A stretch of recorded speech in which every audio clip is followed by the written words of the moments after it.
تحیت المسجد کی نماز سے متعلق یہ 6 چیزیں اپنے ذہن میں رکھیں۔ یہ الحمدللہ بہت شاندار نماز ہے، اور اس نماز کے حوالے سے بہت ساری عوام جانتے نہیں ہیں اور اس کو ترک کیے بیٹھے ہیں۔ یہ ہم سب کو پتہ ہونا چاہیے۔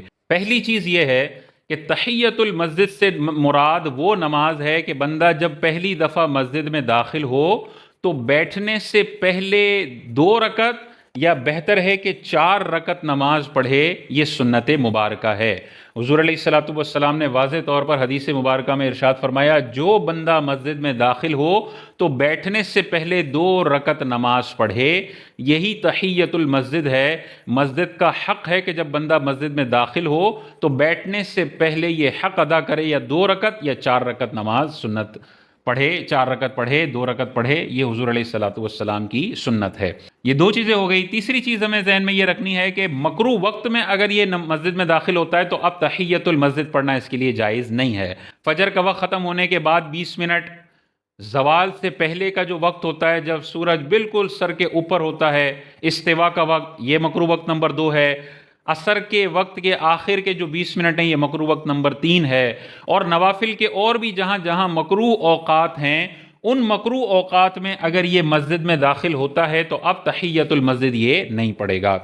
چوتھی چیز یہ ہے کہ بہتر ہے کہ مسجد میں جانے کے بعد بیٹھنے سے پہلے تحیت المسجد پڑھ لے، لیکن اگر یہ بیٹھ جاتا ہے تو اب بھی اس کے لیے بہتر ہے، مستحب ہے، سنت مبارکہ ہے کہ کھڑا ہو اور تحیت المسجد یہ پڑھے۔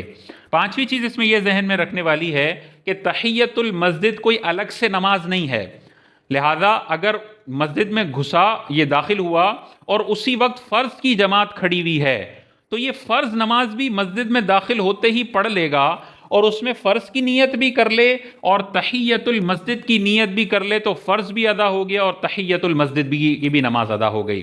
جاتے کے ساتھ اگر اس نے کوئی بھی نماز پڑھ لی، چاہے فرض نماز ہو جماعت کے ساتھ، چاہے سنت کوئی بھی نماز ہو یا کوئی بھی نفل نماز ہو، اس کی تحیت المسجد کی نماز ادا ہو گئی۔ مثال کے طور پہ کوئی ظہر کی نماز پڑھنے جاتا ہے مسجد میں اور بیٹھنے سے پہلے وہ ظہر کی 4 رکعت سنتیں پڑھتا ہے، تو ان ظہر کی 4 رکعت سنتوں میں ہی تحیت المسجد کی بھی نیت کر لے تو ظہر کی بھی نماز کی سنتیں ادا ہو جائیں گی اور تحیت المسجد کی بھی سنتیں اس کی ادا ہو جائیں گی۔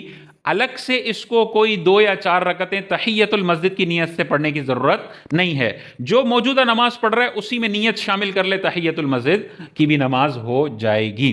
ہاں، مثال کے طور پہ فرض نماز ابھی ہے 15 منٹ کے بعد اور یہ 15 منٹ پہلے پہنچ چکا ہے، تو اب تو فرض نماز شروع ہوگی 15 منٹ کے بعد، اور اس نے کوئی اور نفل نماز بھی نہیں پڑھی، کوئی سنت نماز نہیں پڑھی، تو اب اس کے لیے یہ بہتر ہوگا کہ یہ اٹھے اور تحیت المسجد کی نیت کے ساتھ نماز پڑھے اور پھر فرض نماز میں شامل ہو جائے، تو تحیت المسجد الگ سے ادا ہو جائے گی اور فرض نماز الگ سے ادا ہو جائے گی۔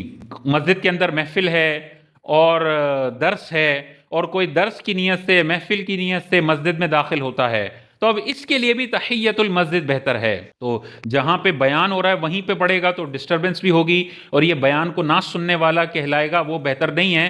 الگ سے ہٹ کر 2 رکعت تحیت المسجد یا 4 رکعت تحیت المسجد کی نیت سے پڑھے، پھر بیان میں آ کے شامل ہو جائے، تحیت المسجد بھی ہو گیا اور بیان میں بھی اس کی شرکت ہو گئی۔